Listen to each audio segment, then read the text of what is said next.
Hey everyone, it is Josh and Jerry Hey. from Revive Optimize You in Paducah, Clarksville, Clarksville, Lexington, and Kate. all those. All 4 locations. All We're looking those.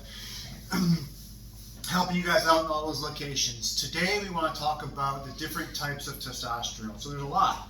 Right? There's a lot, and there's a lot of myths and misinformation out there. Yeah, but what's better, what's worse? Is there a better? Is there a worse? Maybe it's just very individualized. Yeah, there's right? different. Yeah, about that. Yeah. So basic ones. There's pills. Sure. There's injections. Absolutely. Creams. Yep. Pellets. Nasal sprays. Nasal spray. There's a lot. And there's even more in the works getting made to try to see what really is the best option. There's this one that you like kind of put in your lip. Yeah, like a skull bandage. Yeah, like a lozenge skull. So there's lots of them, right? There's lots of different types. So what's better and how do you know which one to use? So let's kind of talk about one that we really don't like right off the bat is pills, right? Right. So what's the reason why we don't like the pills? Well, there's thought that it could be tough on your liver to use. It's really expensive for the most part. You get level variability with it. You have to take it sometimes even 3 times a day. Yeah. It's just not something I typically use. So I've kind of seen more side effects with pills. Absolutely.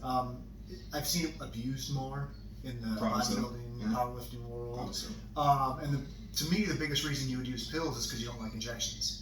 But there's creams. Mm-hmm. And the creams that are made today are amazing. And we'll talk about that in a We'll little get bit. to that. Yeah. So next, one that not that we don't like, but we just prefer not to use it is pellets. Absolutely. So, I don't like pellets. So what's with pellets? What's your... Well, I mean, so imagine you have to implant this thing intramuscularly, usually in your outer glute, and it's really dependent on who's putting it in, in terms of how honestly good you are at it, how much scar you create.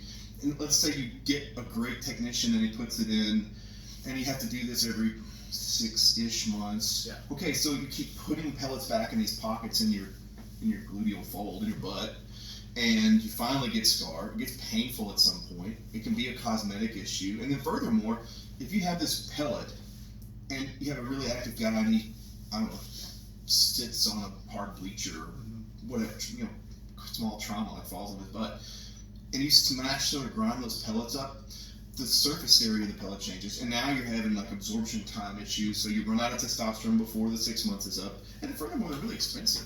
They are really expensive. Yeah. So pellets are actually the most expensive source of That I know of, optimization. Maybe the nasal spray gets expensive, I don't know. It does. It's because it's brand new. Pellets do work so good for some people. Yeah, there's people that are on that like the convenience of it. It's not something I can recommend. Yeah, older generation may be really good with pellets. You kind of got your things on. The big reasons I don't like it, it's really hard to optimize it. Mm-hmm. So we look at every person so individually that what happens if they go through a divorce? Stress goes up. Stress goes up, hormone levels change. G goes down. It's really hard to change if you have pellets inside you. If we have injections, we have creams, it's really easy for us to make those adjustments. Yeah, you can get more precise control. Maybe you started school, maybe you're 50 years old, decided to go back to medical school. What happens? Stress goes up, cortisol levels change, Really prolactin changes. All those things change, and if you have those pellets that are in you for 6 months, it's really difficult to kind of optimize. And we're really about optimizing. Absolutely. Optimizing. Individualized care. Yeah.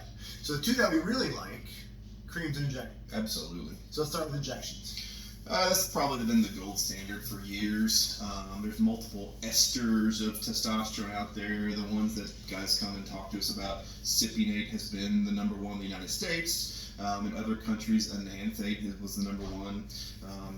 Propionate was actually do you know that was the first ester created? I didn't until a little bit ago. Right, it was created in the 1930s.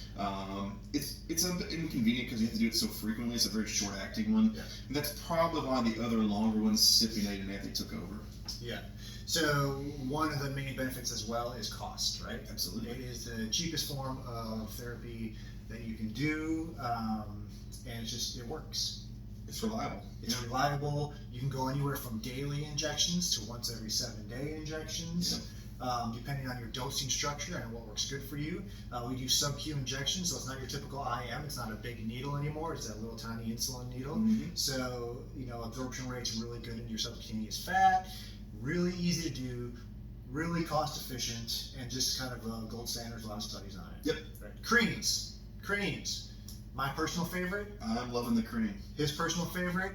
Really easy to do. These aren't your typical androgel creams that were made, 10 years ago, No, that were very garbage. low. They didn't work real good. They were a gel. The gel always ran off. Yeah, it's like alcohol based. It was a 3% gel, Yeah. and it evaporated. And you put it on your chest wall, and it's not good absorption here. There's a lot of meat to go through here.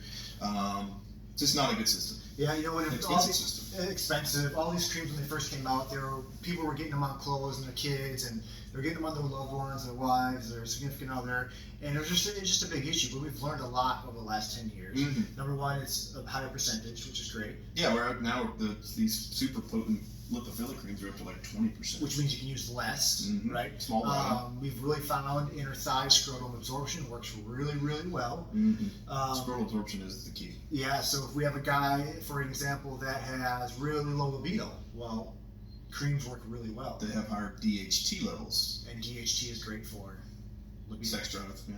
libido.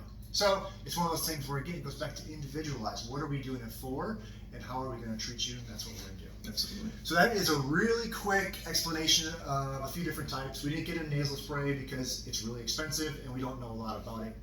No, Yeah, I don't know as whether much I'm as gonna you do want. that. Yeah. We'll see. I don't know yet. But there's a lot more information about each one of those things, but we just wanted to give you guys a really quick explanation of why we kind of pick what we pick and direction that we're going to go with you. Thank you so much. Share this video, let everyone know. I'm Josh. I'm Jerry. Jerry, thanks a lot, guys. Bye. Yeah.